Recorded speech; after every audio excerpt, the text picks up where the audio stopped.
Afternoon to one and all. I'm present here. I'm Mrs. Khushbu Kathrotia, working as an assistant professor, School of Pharmacy, Parul University.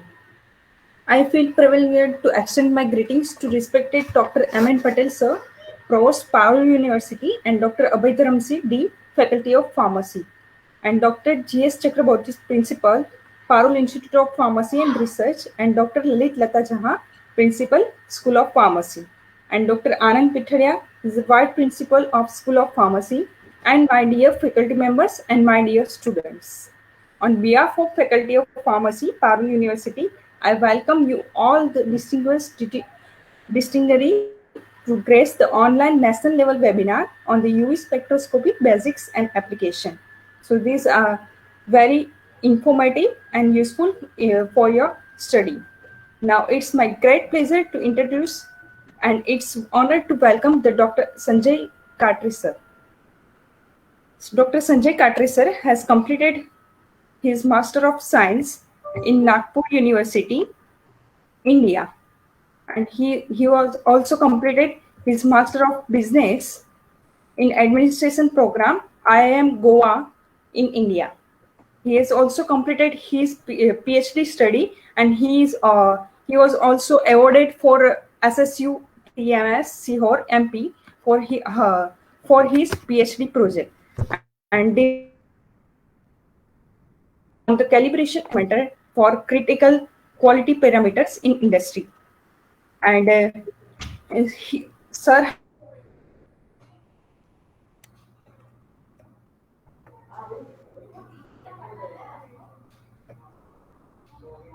and working is in that management staff quality control. Sir has also worked in Sun Pharmaceutical Industry, India, in analytical development department. Sir has also worked in Apotex Private Limited as a quality assurance reviewer. Sir has also worked in Microlabs Limited as a senior executive quality assurance. Sir has also worked in a Pfizer company, MNC India, as a deputy manager at quality assurance department. Sir currently from the last 6 years, he is working in Alembic Pharmaceuticals Limited as a senior manager quality assurance. And sir has also published two articles in well-known international journals on the qualification and computer system validation, and another is the importance of qualification and computer system and validation and its regulatory compliance. So both the articles are published in the international journal. So sir has a very good experience. So now over to you, sir. It's my great pleasure to introduce you. Now, sir, you can start. Over to you, sir. Sanjay Katri, sir. Thank you. Yes. Yeah. Thanks, Khushbu, for nice introduction. First of all, thanks to the entire your faculty and your team for this privileges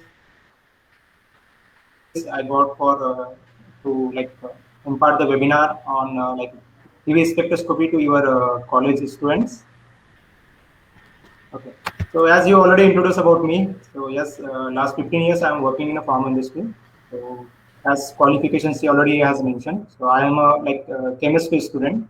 So yes, this topic what is given to me, it is belongs to my area, and I will be happy to share the chemistry. And along with the chemistry, I would like to share the industry requirement and expectations, because in a college we learn about the basic things, okay, but when it comes to the industry, there are the norms and requirements from the different regulatory agencies. So accordingly, we need to generate a data, we need to submit to the agencies for the further approvals and review. As you know, we are in a I'm in a form, okay. So we are in a drug product manufacturing industry. So drug product is it's like a life-saving drugs for any patients those are suffering from different diseases or different problems. Right now, our entire world is suffering from the COVID, and we are not getting that much medicines on time. There are those impacts, or we can say disadvantages or side effect because of the drug. So testing is a very important for the any pharmaceutical industry. And when it comes to the testing, the QC lab and the micro lab is very important again. And coming to the testing, then there are the different techniques, spectroscopy, then there are the other techniques are there. So today we are going to discuss about the spectroscopy. Okay. So now I will start with my presentation.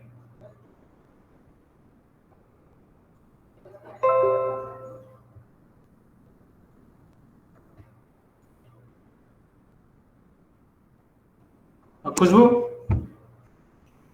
Yes, sir. Yes, sir. It is visual. Visible. Okay. Yes, sir. Yeah. Okay, So when we are discussing about the UV or visible spectroscopy, so when we'll discuss about this spectroscopy. So actually, spectroscopy, when we see the history, it is started in 1930. Okay, so that time that topic has came in a picture. So how it has came in a picture? So there was some vitamins. So vitamins was observing UV spectroscopy or UV light. So based on that, one of the scientists has identified there is some mechanism it is going on. So that discussion started from the 1930. Then from 1930 to 40, there was a 10 years. There was a discussion on that absorbance, why it is happening, and like that. Then UV system has came in a picture from 1940. Okay, and from 1940 to 1990 means another 50 years has taken to understand what is the phenomena, what is the science behind that. Okay, then after 1990, in 2000, actual the UV system or UV spectroscopy usage has initiated in the industry. So there are the pharma industry, there are the oil or refinery, minerals industry, or other industry has started the UV technology uses in industry. From that to till date, there are a lot of changes happen in between. Okay, now we are getting the UV with the computer systems. When UV has came, that time it was a not computer system, without computer. Now it is a fully automated and computerized system. And there are the different like manufacturers are there right now in the market. So like Jasco, Perking Ilmar, Simarju. So different type of vendors are available in markets. So we can get the easily customized UV system. So it is the branch of science that deals with the study of interaction of the matter with light. So here light is very important. It is the branch of the science that deals with the interaction of the electromagnetic radiation with matter. So when you are going through the spectroscopy, entire this spectroscopy deals about the light and the electromagnetic radiation.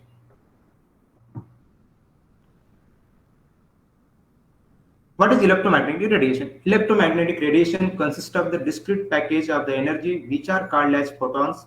Photons consist of the oscillating electric field and oscillating magnetic field which are perpendicular to each other. That means always when you look out this electrical field and the magnetic field, that will be always perpendicular.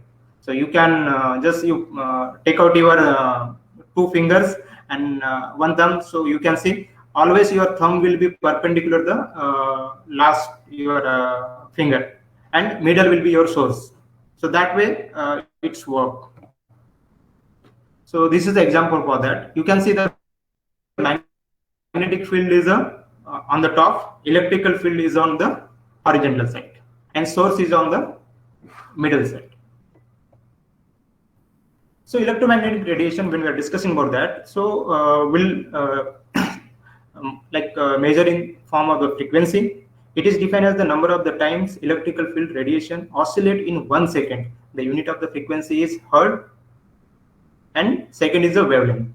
It is the distance between the two nearest parts of the wave in the same phase, so that distance between the two nearest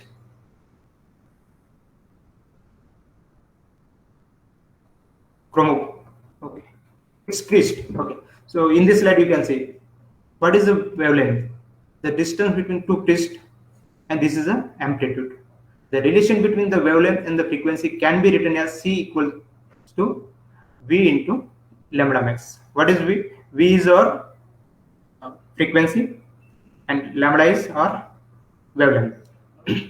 As photon is subject to the energy, so E equals to hv, where c into c, sorry, h into c divided by the lambda. Here we are calculated the v.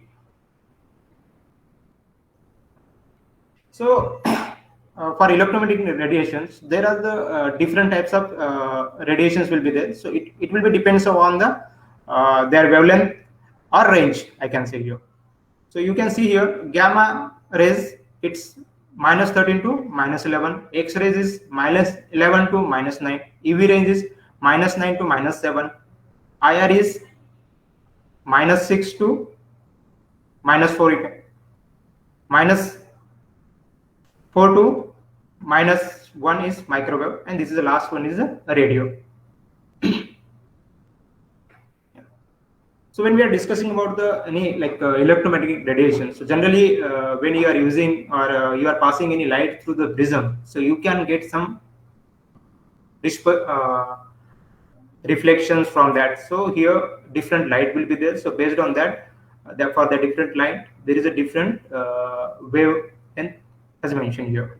So violet always will be in a 400 to 420. Indigo is 420 to 440. Blue is 440 to 490. Green is 490 to 570. Yellow is 570 to 585. Orange is 585 to 560. 20. Red 620 to 780. So this, on the previous slide we have discussed about the how it works, the phenomena, like we discussed about the when light is going to pass through the prism, then what are the colors in the and what is the wavelength for that. So this is a range for that. So basically when we do analysis or when we apply this technique in our routine usage in application, so this range is very important. So that we are going to discuss in further slides. So now principle of the spectroscopy. What is the principle? The principle is based on the measurement of the spectrum of a sample containing atoms and molecules. Spectrum is a key of absorbed or emitted radiation by the sample versus frequency. So always there will be like some light source will be there, some solution will be there, or material will be there. From that light will be passed on. Then after that light pass on, how much light or intensity has been absorbed, how much it has been emitted or emitted radiation, that we are going to measure through the in the form of the frequency or the wavelength. Spectrometer is an instrument designed to measure the spectrum of a compound. Principle of the spectroscopy. So absorption spectroscopy. There are the different again types of spectroscopy are there. An analytical technique which concerns with the measurement of the absorbance of electromagnetic radiation. For example, UV 185 to 400 nanometer. Initially, I told these are the range those we are going to use in our routine. So when we say for the UV range 185 to 400, visible is 400 to 800. So mostly our UV will work within 185 to till maximum is 800. Then for other ranges, we'll have the other technique or other spectroscopy methods. Emission spectroscopy, an analytical technique in which emission of a particle or radiation is dispersed according to some property of the emission, and the amount of dispersion is measured.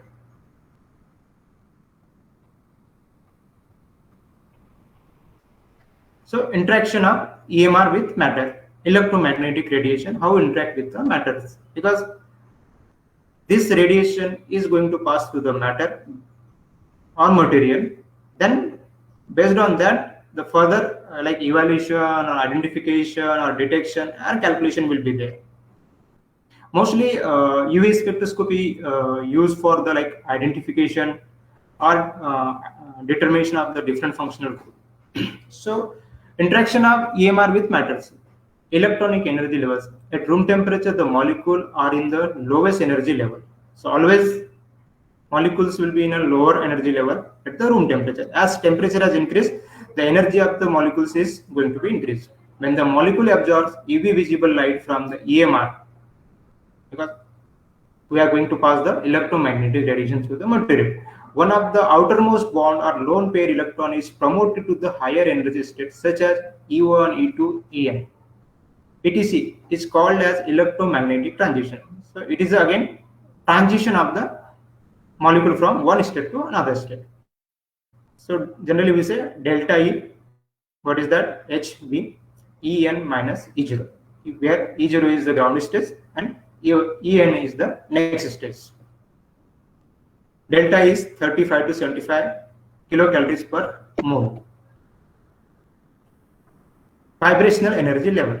There are the less energy level than electronic energy levels. The spacing between energy levels are relatively smaller. Previous slide we have discussed about electronic energy level. Now we are discussing about the vibration. After vibration, one more will be there.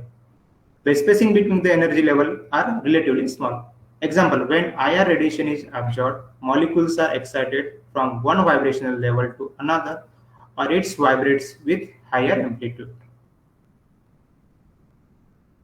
Next is rotational energy level. These energy levels are quantized, discrete. The spacing between the energy levels are even smaller than vibrational energy level.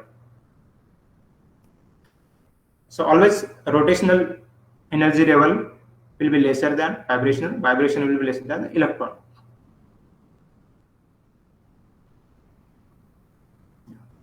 So till now we are discussed about the electromagnetic radiation. Again in that energy levels. Okay. Now we are going to discuss about the Lambert's law, and next is the Beer's law. When a monochromatic radiation is passed through a solution, the decrease in the intensity of the radiation with thickness of the solution is directly proportional to the intensity of the incident light. So, when we are passing any monochromatic radiation or any source of light through any solution, so always it will be directly proportional to the intensity of the incident light. Let I be the intensity of incident radiation x and x be the thickness of the solution. Then di divided by dx is directly proportional to the I. I is intensity of the incident, x with the thickness of the solution. So di divided by dx equals to k. K is constant here. Integrate equation between a limit I0 at x0 and I is 1. So we get minus k L. So this is again calculation. So I want to proceed further because most of the guys know aware about this calculation. So I will not spend much more time on that. Beers. When a monochromatic radiation is passed through a solution, the decrease in the intensity of radiation with thickness of the solution is directly proportional to the intensity of the incident light as well as the concentration of the solution. In Lambert's law, we discuss about the material. We are not saying anything about the solution. Beer's law says about the solution. Let I be the intensity of the incident radiation and x be the thickness of solution.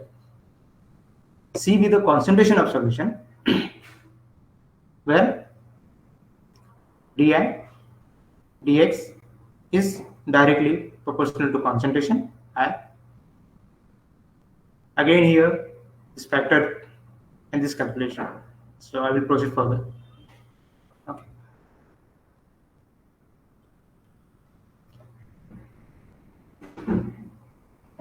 From the equation, it is seen that the absorbance, which is also called as the optical density of a solution in a container of the fixed path length, is directly proportional to the concentration of a solution.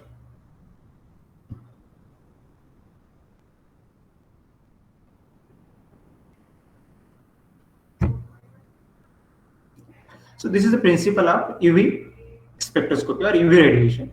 The UV radiation resign extend from 10 nanometer to 400 nanometer, and the visible radiation resign extend from 400 nanometer to 800 nanometer. Okay. So when we discuss about the UV, so there will be like near UV region and far UV region. Okay. So mostly in a pharmaceutical, our analysis or our usage will be near to UV region, that will be 200 to 400. Okay. For UV spectroscopy, it is studied under a vacuum condition. The common solvent used for the preparing sample to be analyzed is either ethyl alcohol or hexane. So these are the solvents used for solution preparation and those things. And here UV spectroscopy is studied under vacuum conditions. So we need to ensure the that inside cabinet it's like vacuum. I can say there should not be any abstractions during this radiation and again transformation. So that's why that will be like close cabinet. So in further slide we'll discuss, or I will show the how equipments design and those things also. Because if it is open and if there is any vacuum, so it can have the interference on or radiation, and then further like detections and those things. So this is a electronic transition. So how electrons will move from one state to other state. So here you can see the different type of transitions are there: sigma, then pi, and pi star, sigma star. So how it works? Always the bonding will make bond with the anti-bonding. So that way it works. So if you can see here, this is your sigma. Sigma is going to bond with the anti-bonding, okay, and this was anti-bonding. So always you can see the sigma to pi or sigma to n or sigma to sigma bonding between anti-bonding and bonding. So that it's like work like that. Here also you can say n to pi star. Here pi to pi star. The possible electronic transitions are sigma to sigma star, pi to pi star, n to sigma star, and n to pi star, sigma to pi star, and pi to sigma star. So always bonding and non means polar, non polar, or positive negative, you can say, that way it works. Sigma electrons from orbital is excited to the corresponding anti-bonding orbital sigma star. The energy required is large for this transition. For example, methane CH4 has CH bonding only and can undergo sigma to sigma star transition and shows absorbance maximum at 125 nanometer. So in UV, during our applications or the industrial usage, mostly will determine the absorber maxima at particular. So each functional group will show some maxima at a particular wavelength. So during our applications, we'll develop a method such that way that that consistency will be given by the instruments. So every time we'll have the specification. So in specification, it will be mentioned like at which wave number or wavelength you are going to get the single max or maxima, or the difference between that should not be like that. So accordingly, during our routine or during our testing or application, we need to ensure that it should meet that one. So each and every functional group will have that particular absorbance maxima. Here, pi to pi star transition. The pi electron in a bonding orbital is excited to corresponding anti-bonding orbitals. Compounds containing multiple bonds like alkenes, alkynes, carbonyls, nitriles, aromatic compounds, etc. undergo pi to pi transitions. Examples: alkenes generally absorb in the region of 170 to 205 nanometers. So if you see this range of the wave numbers, so based on that also you can understand the transition is varied based on this range.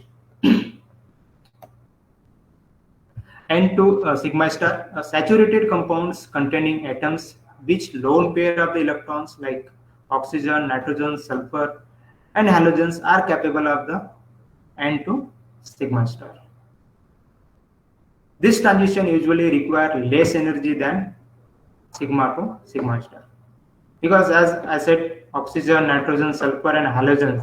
So mostly this will be not that much reactive. This transition usually requires less energy than this one.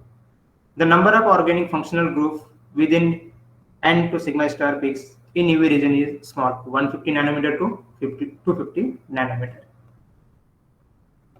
The next is N to pi star transition.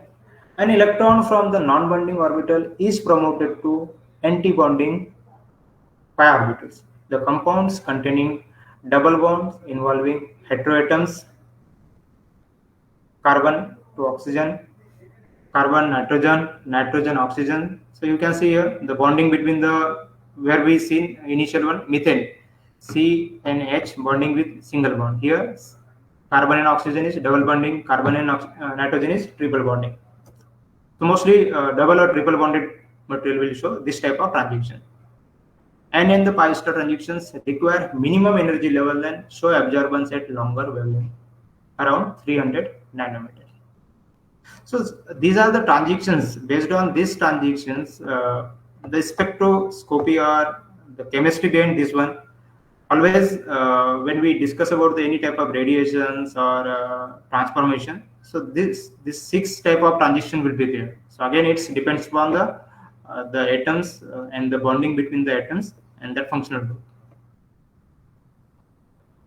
Sigma to pi star, pi to sigma star. These electronic transitions are forbidden transitions and are only theoretically possible. So these are the rare transitions, I can say. Thus, N to pi star and pi to pi star electronic transition shows absorbance in region of above 200 nanometer, which is accessible to UV visible spectrometer. The UV spectrum is of only a few broad of the observation. Terms used in UV visible spectroscopy. What are the terms we are using mostly? Chromophore. So till now we are discussed about the radiation, then we are discussed about the transition, then coming to the chromophores. The part of the molecule responsible for imparting color are called as the chromosphere. The functional group containing multiple bonds capable of absorbing radiation above 200 nanometer due to N to pi to pi star transition. So these all the transitions will be above 200 nanometer. So examples are there: NO2, again NO, CO, CN, C triple N, then this one. So chromophore. To interpret UV visible spectrum, following points should be noted. Non-conjugated alkenes shows an intense absorbance below 200 nanometers and are therefore accessible to the UV spectrophotometer. Non-conjugated carbonyl groups compound give a weak absorbance band in the 200 to 300 nanometer region.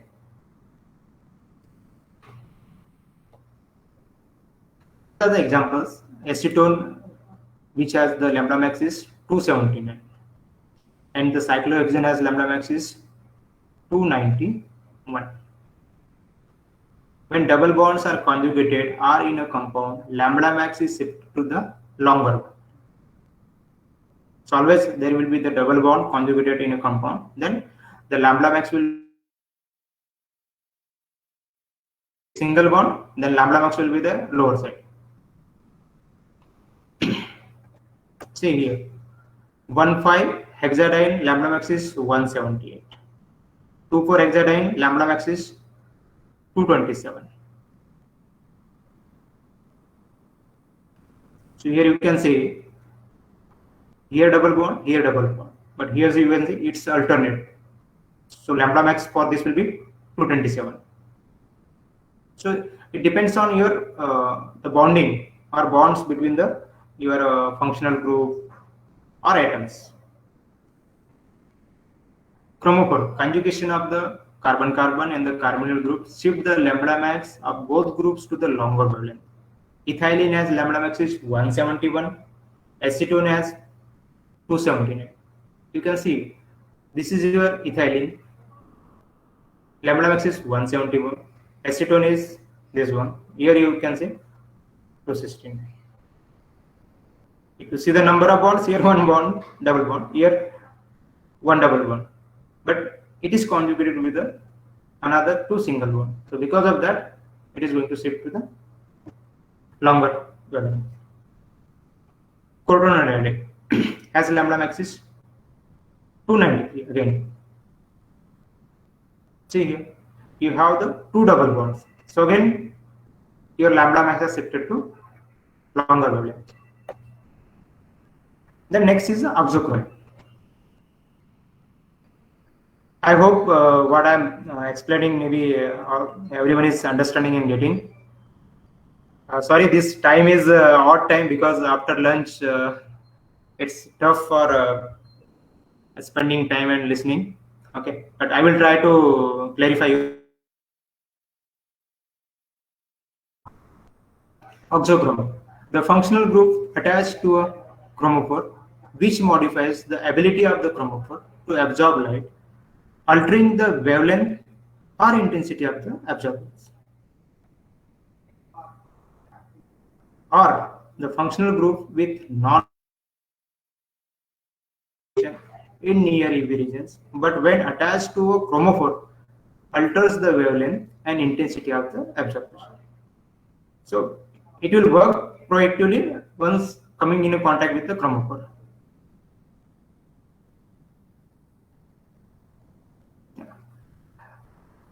Chromophore is like examples are there. Benzene. For benzene, alternate bond will be double bond, and we are getting a wavelength is 255. Here phenol, here again alternate bond is a double bond, only one OH is attached, we are getting 270. So here, because of the conjugate bond, okay, we are getting the longer wavelength.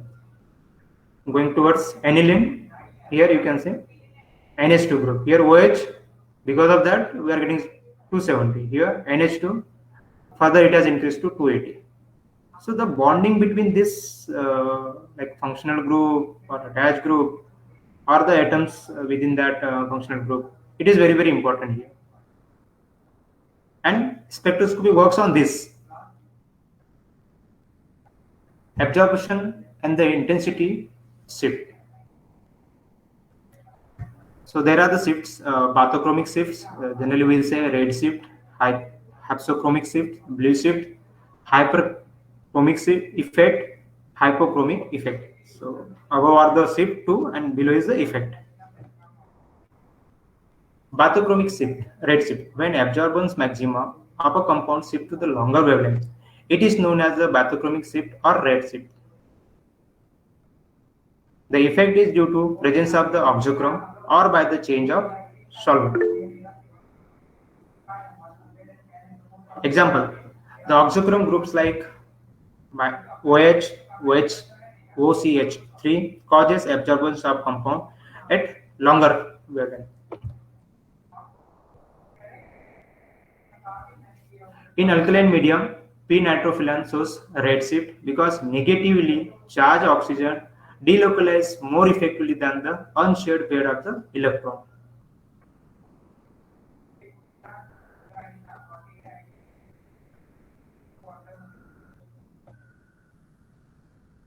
Hyperchromic shift, when absorbance maximum of a compound shift to the shorter wavelength. So first was where absorbance maximum was shifting to the longer wavelength, and this is a blue shift where the absorbance maximum shift to the shorter wavelength. It is known as the hyperchromic shift or blue shift. The effect is due to the presence of a N group cause removal of the conjunction or by the change of the solvent.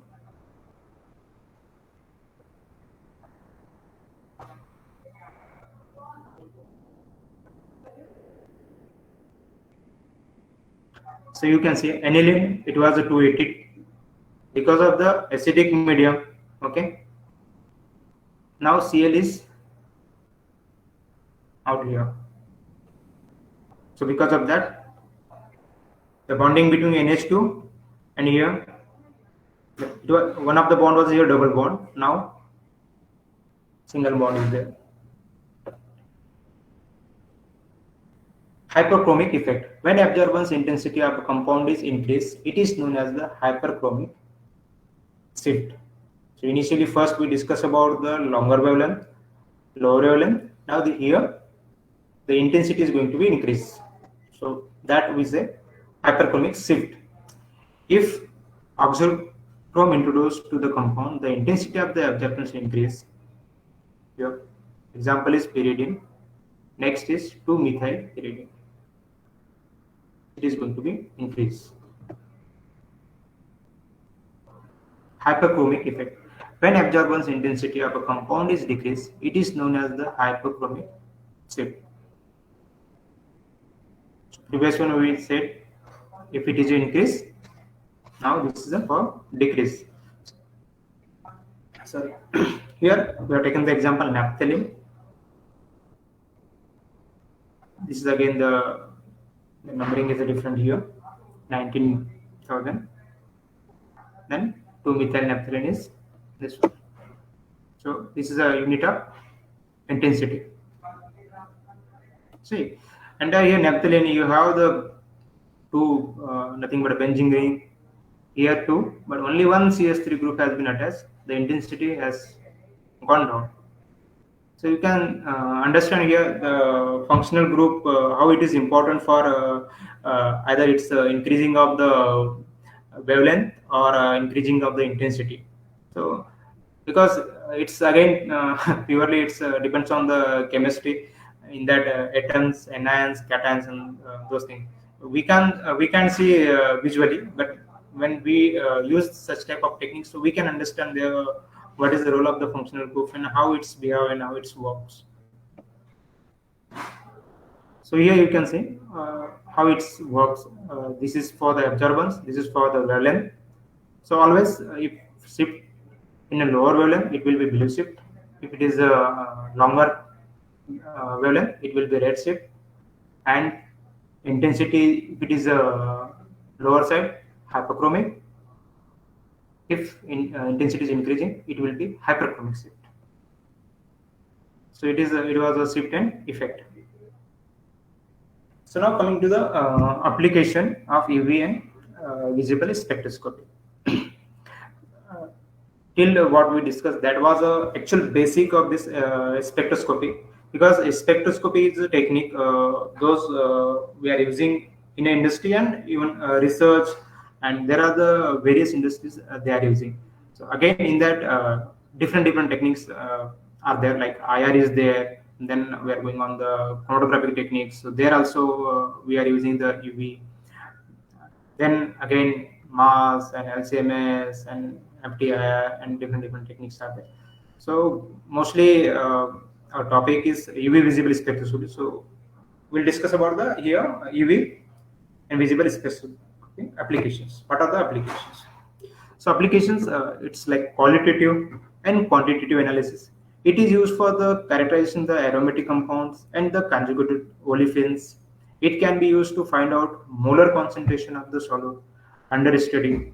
So during analysis, we can measure the concentration, how much concentration, okay, what is that what I can say is the wave number, wavelength, and lambda max for that detection of the impurities. It is one of the important method to detect the impurities in an organic compound. So in previous days, there were the techniques those was using this technique for the impurities detection. Detection of the isomers are possible. Determination of the molecular weight using BS law. So we can determine molecular weight of solutions or material by using this one. So what will be your future scope or future usage of UV?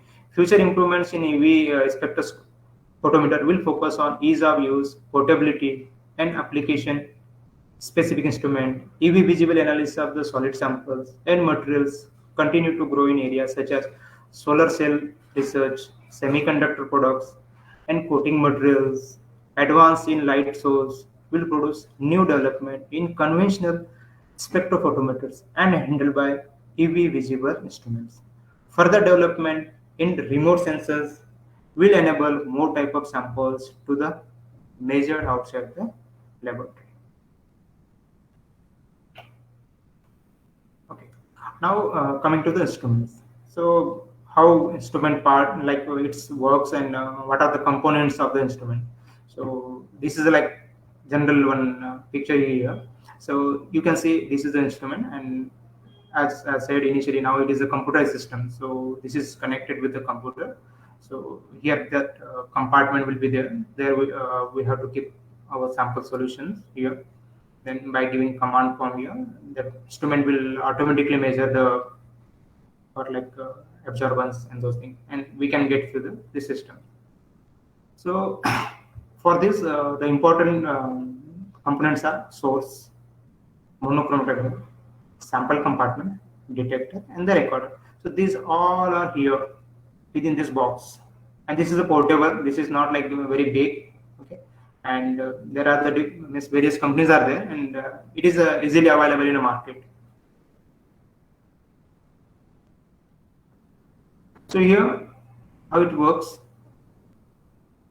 sample here. So before sample, radiation source. So there will be a different type of radiation source. So that I can say is uh, different diode or a different lamp or that type of usage will be there. Again, it will be depends on the manufacturer or the that equipment supplier will. Then wavelength selector. So we'll get here option for selection of the wavelength also. Okay, we can give that particular wavelength, or we can give the range. From that, we can determine what is the single max at which wavelength and how it's. Okay, so here this solvent sample and solvent. So that for solution we have to prepare here.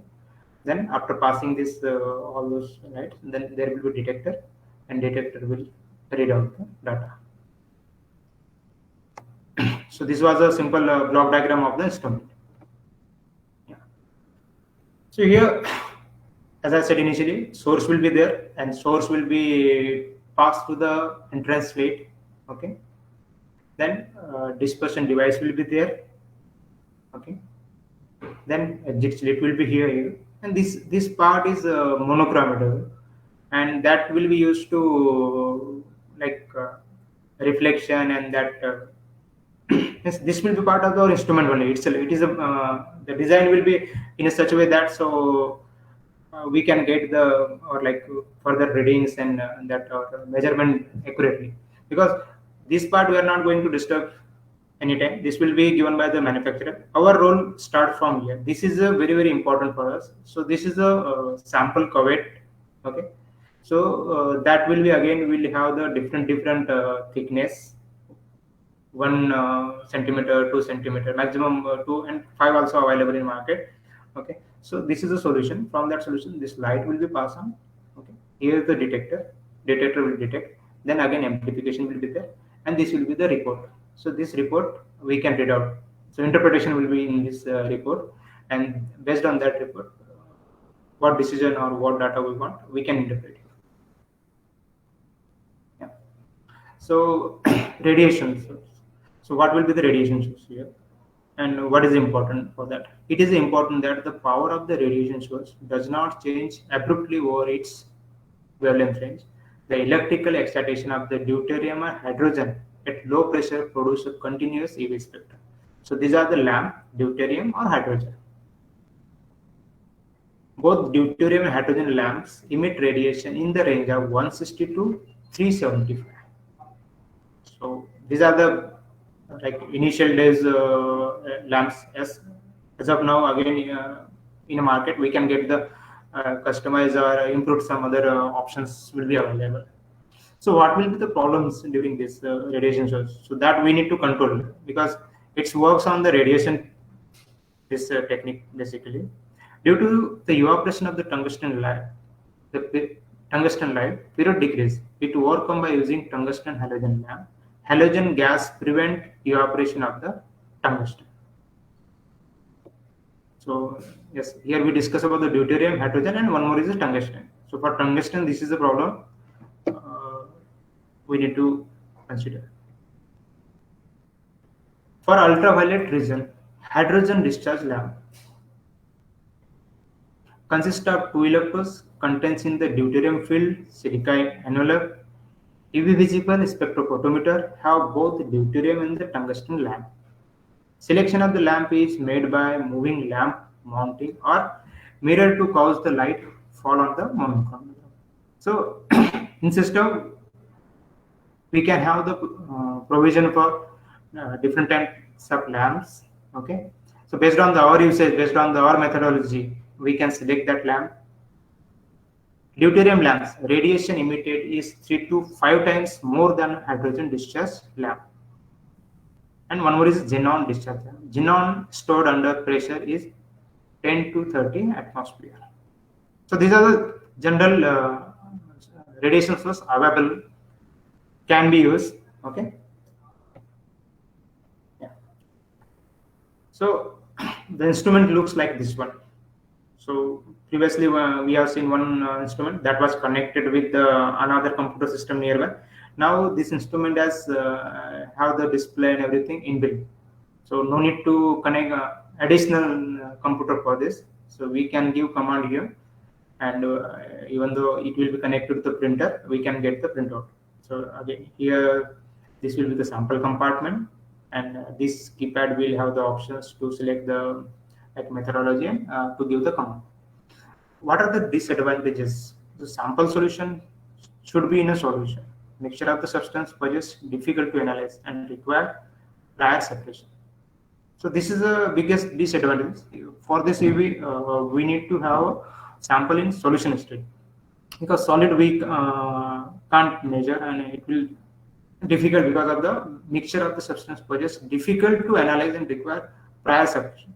Because here we are passing the radiation or the light to the solution, so that solution should be homogeneous and well separated. Then only we can get the accurate and correct data. Interference from the sample matrix makes the measurement difficult. Yes. And sometimes because sample is not like only one content in that, you can have the multiple contents. For example, if you are going through the drug product, so drug product will have the other component also, because it's a mixture of active and the inactive also. So that type of measurements, some difficult correct data or the realistic data.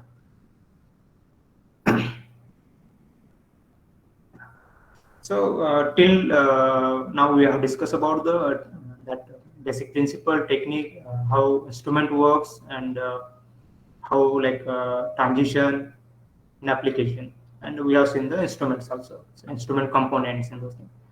So now coming to the industry point of view. So when we say about the pharma industry, because especially I'm going to discuss more on that, pharma industry purely works on the guidance, and for us guidance is USP, and our local guidance also is there, as Indian guidance and other Pharma Europa and those things. So what USP is, because USP is what I can say, it is one of the best guidance in pharma industry, and most of all the industries following the USP. So as per USP, the reference, there are the different chapters. So one is a 97. There are the general chapters are there in USP. There are the monographs. So general chapter will describe about the general testing and general technique methodology. So there is a 197 one chapter is there, and that says about spectroscopy. So again in that 197U is for the UV spectroscopy. The reference in a monograph signifies that the sample solution and a standard solution are examined spectroscopically in a 1 centimeter cell. Both the spectral range from 200 to 400 nanometer, unless otherwise specified in the individual monograph, is 857. So one more monograph is the general chapter is there, that is 857. That is purely is for the UV spectroscopy. 197 is for the general spectroscopy. 857 is the UV spectroscopy. Dissolve a portion of the substance under examination in a designated medium to obtain a sample solution having the concentration specified in the monograph. So whenever we do any testing, so we need to prepare some solution, and that solution should have that much concentration. It's not like that we need the 100 ppm solution and we are preparing the 1000 ppm solution. So that is not going to give the correct data or the realistic data. So what we do during analysis, record and compare the spectra often for the sample solution and the standard. So for this technique, we need the standard, and standard will be compared against the sample solution here. So test will be our product, okay, and standard will be either it's available through the pharmacopoeia or characteristic data will be there. That is the standard. So against that we'll compare our sample. If our sample is in line with the standard, then we can say yes, our sample is passing the required specification. Reviewer calculate the absorptive and absorbance ratio and compare the results, and wherever appropriate, compare to the criteria specified in the individual monograph. The comparison must establish that the UV spectra of the preparation of the sample exhibit absorbance maximum and minimum only at the same wavelength as those of the appropriately prepared corresponding to USP reference standard, and that the absorptive and the absorbance ratio are within the specified limit. So first thing, we need to compare standard in the sample. Second, if as per the monograph it is a requirement, we should get the exhibit the absorbance maximum at so and so wavelength. So we should meet that requirement also. Okay. So it's again depends on the material to pharmacopoeia or monograph. It may vary. Some materials or some pharmacopoeia for some material ask comparison, some material where they ask for the lambda max or absorbance maximum at so and so wavelength. So that we need to calculate. Reference standard and the absorptive or absorbance ratio are within the specified limit. If there are the differences in the spectra, the sample spectrum was compared with the previously obtained and the electronically stored spectrum of the USP reference standard. The comparison must be concomitantly repeated with a fresh prepared USP reference standard. If we are getting some issues or concerns during our measurement, okay, we are not getting compared, or if we feel something is wrong in that, so we have to go back and we have to again check with the USP reference standard. USP reference standard is, as USP also provides some of the standards, and mostly industry and we believe those are the more accurate, more precise standards. And the monograph, absorbance indicated for the calculation of the absorptive and the absorbance ratio are those measured at the maximum absorbance wavelength within plus minus 2 nanometer. So always whatever wavelength or has been mentioned for that specified material, so we should get within 2 nanometers. So this is a criteria from the USP specified in the individual monograph, where the absorbance is to be measured at about specified wavelength other than that of the maximum absorbance. The abbreviations for the minimum is mean, the shoulder SS are used respectively in an absorbance spectrum. The reference 197U in a monograph signifies that when a diode detector is used in tandem with the LC procedure test in the monograph, the spectra of the major chromatographic peaks of the sample solution and the standard solution are examined spectroscopically. The requirements are met if the UV spectra of the sample solution and the standard solution exhibit maxima and minima at the same wavelength, and if applicable, absorptive and the absorbance ratio are within a specified limit. So when we do the testing, any type of material, so this criteria should meet, then only that is acceptable. Okay. So now coming to the instrument part. So we are generating data through this technique and system. So there is requirement for this equipment calibration, I can say, or the performance of the equipment also is important, because if your equipment is not giving a right performance, the data generated through that system is not accurate. Okay, so this is a minimum requirement has been mentioned in the USP. Ensure that the accuracy of the wavelength or the intended operational range is correct within acceptable limit. The control of the wavelength is OQ must include at least one method in each operational range where it is intended for use. The option and the acceptance criteria are summarized below. Wavelength range and produce procedure for control of the length. So you can see here method, then here UV, then it's 200 to 400. This is the visible 400 to 780. Then visible NRI. Okay, this is a okay. So when we are mercury emission line we are using, so that accuracy should be plus minus 1 nanometer, so that we can get there plus minus 2 nanometer. So always our equipment will be at more tightened side, and precision should be less than 0.5 nanometer.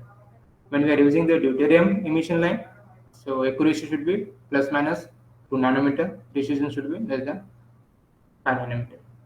Cerium oxide solution.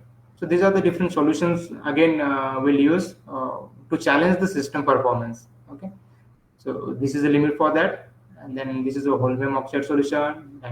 So these are the like basic or minimum requirement has been mentioned in the USP. Apart from that, additional like calibration or the qualification test has been mentioned by the vendor or the instrument supplier or equipment supplier.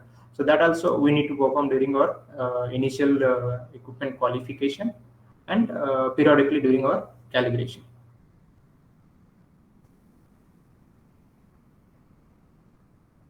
So this was a reference for this entire presentation.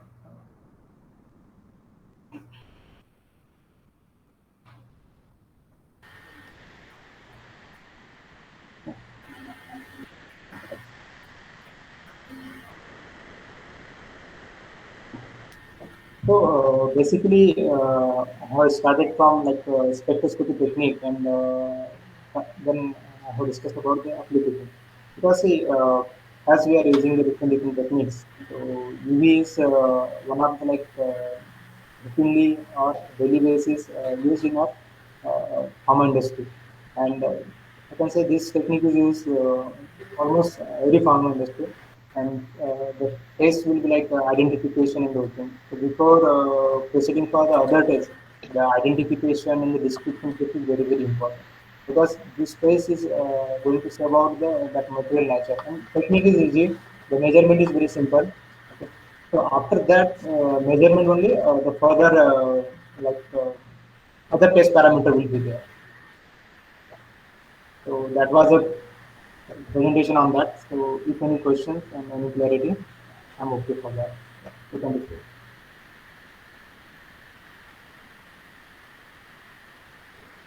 Okay, sir. Thank you so much, sir. It was a very informative technical session. If any participant has any question regarding this, then can ask or write down the question into chat box. Yes, participants.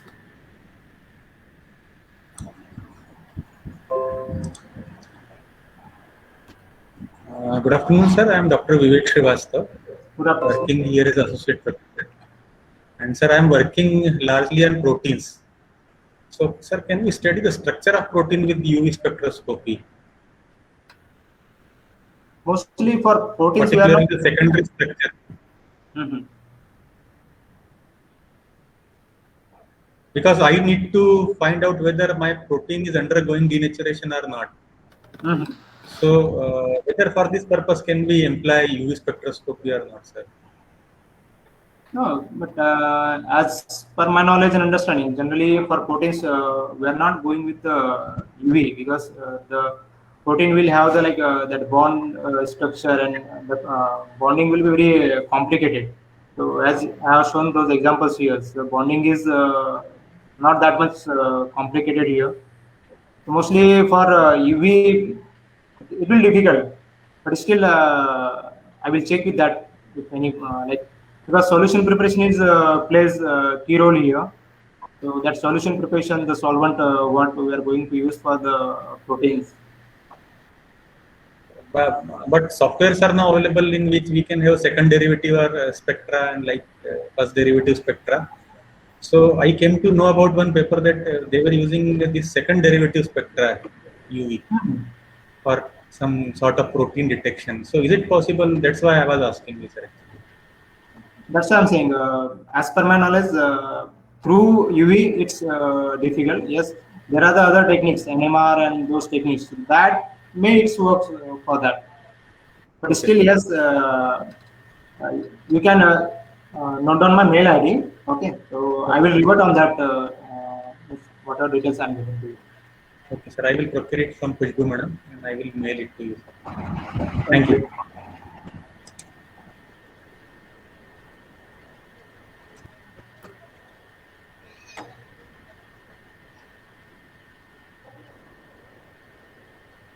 Yes. Any participant have any question?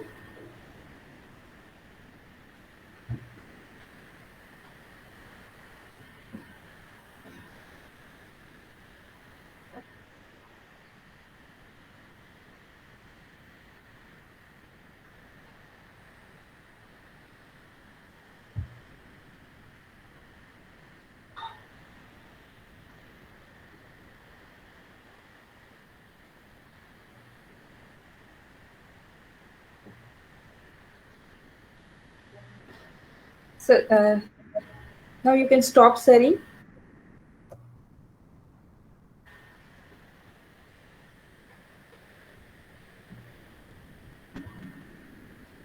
I would like to something share with you. Yeah.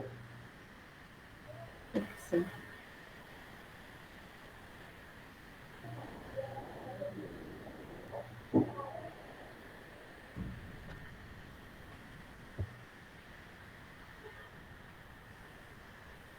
Is it okay? Khushbu? Yes, sir. Yeah. Now, okay.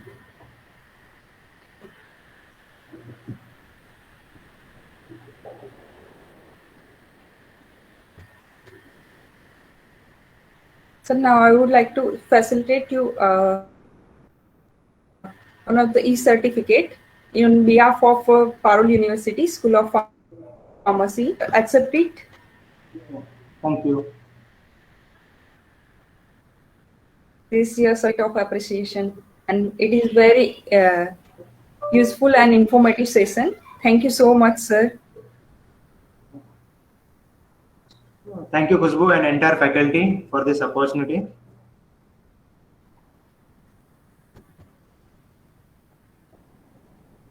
Yes, sir. Okay. Okay. All the participants will receive the feedback form link in a chat box, and all of you need to fill it. Okay. Then after you will get the certificate. And thanks to everyone to present here. And thank you so much, sir. Okay. Okay. Now we can leave.